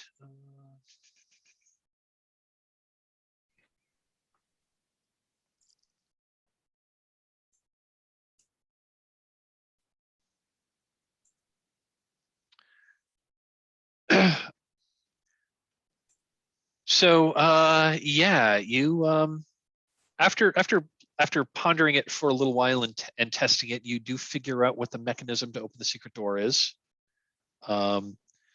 If we were going totally old school, I'd have you just start making guesses as to like various mechanisms, and I always found that horribly tedious. So you take some time to figure it out, and basically there's the way this one opens is if a large mass presses in, so that basically three of these like bricks are pressed in and simultaneously. Basically, you'd like press your body against this, and that causes some pins to release, and the section of the door kind of like the section of the wall kind of pivots, revealing a passage to the other side.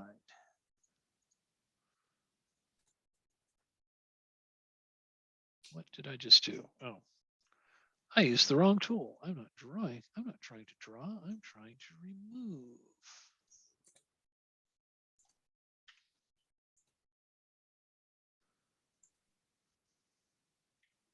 Ah! What did I do? Not looking.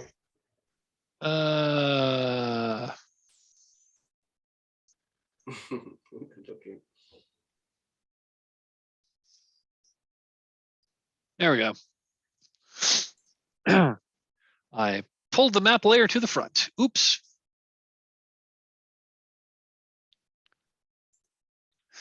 Okay, so the secret door opens to a passageway. The passageway, part of the path, so the passageway leads either, and you're kind of at a juncture. Part of it heads to the northwest, paralleling the sewer, the path of the sewer, and another part of it heads due west. Which way do you wish to explore? Baron's going to point to the northwest, looking at the group for their opinion. Yeah, I mean, I think we hold to the north as much as possible, right? If we're going to follow our what Right. Where the prisoners are, yes. Yeah.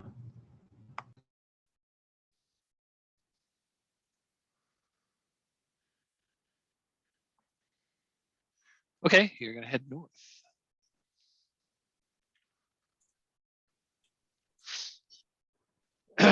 So, so this is a worked passageway that goes, that seems to parallel the sewer passage, but then it connects to what seems to be an actual natural passage.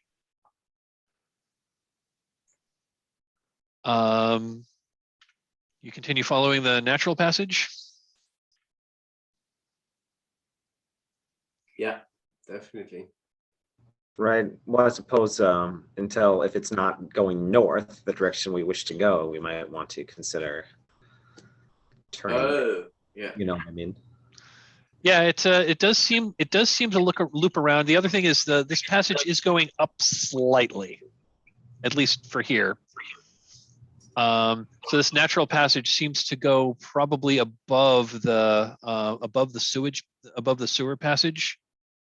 Oh, and I also neglected to mention the sewer passage again. It ends in a collapse where you're not able to go, but there's enough space in the rubble that the water is able to continue to flow through the rocks.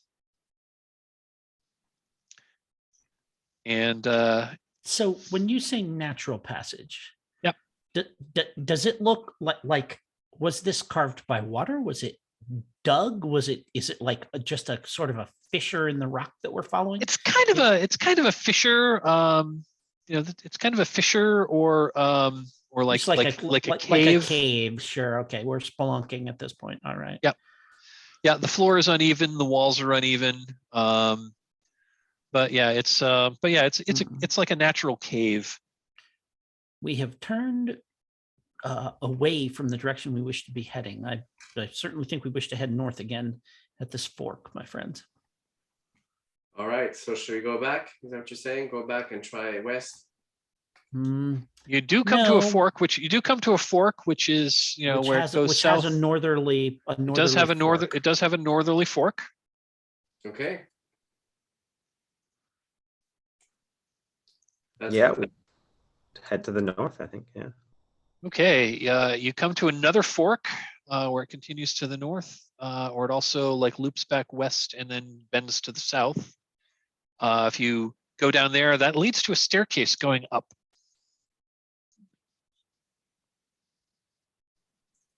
Yeah, I don't think we want to go up.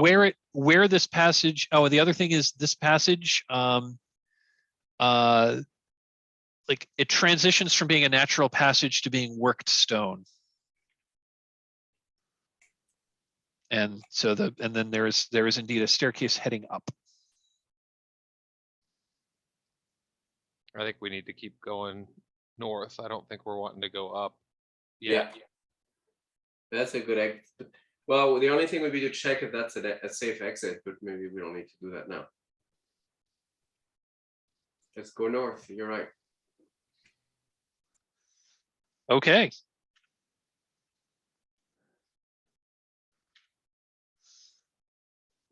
Okay, so the passageway ends.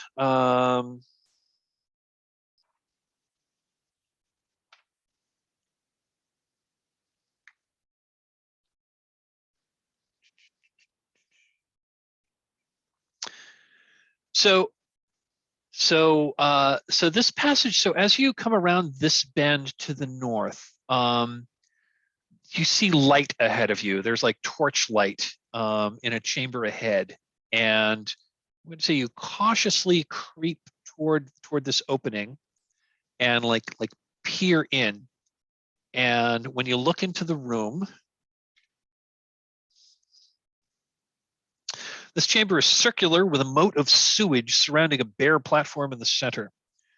Around the outer wall of the room is a narrow 3-inch ledge connected to the center of the chamber by 3 arched stone bridges. On the ledge, kind of like below you, and so you are in this part of the building. So this is like a small opening in the wall where there's a little bit of a ledge, and that's kind of like what you've crawled over and like looked down onto. That's about 10 feet above the floor. And there's a ladder. There's a ladder here that goes down. That goes down into the room. There are 10 orcs in this room. kind of like standing in guard around the edges. On the west side of the room, a staircase descends into the center of the platform. Opposite the stairs to the east, there's an alcove. Yeah. Okay. So yeah, you're kind of above this alcove, containing a table, chairs, and many crates and boxes. There is a man sitting at the table. And yeah, you're like on this ledge looking down at this guy, and for the moment at least, you don't seem to be noticed. And are they saying anything? Are they is he giving them orders, or what's going on? Let's see. So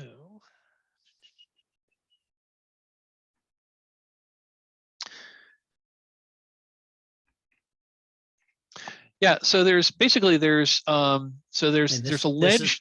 So there's this ledge around. There's two orcs standing guard at basically each of these bridges. There's two more standing guard at the base of these stairs, and there's two more that you can see at the top of these stairs. 2, 4, 6, 8, 10. And there's a guy over here who's like sitting at a desk, and he's like writing something like almost like into a ledger. And I'm going to say that they don't seem to have noticed you. And looking at the time and seeing as this is probably going to be the pitched battle, because you found the back door to the boss battle. This is going to be the boss battle. And given that we're about half an hour at a time, I think this might be a good time to end the session.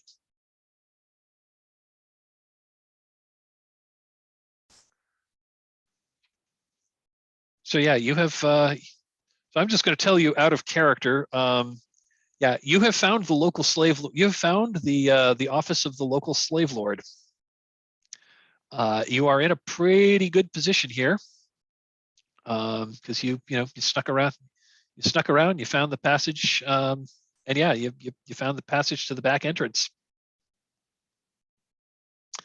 So I guess we'll pick up here next week and have that battle. So I'd like to do a little debrief session, but I prefer to do that off camera. So I'm going to end the recording here. So thanks for watching, everyone, and hope to see you around in the future. Thanks.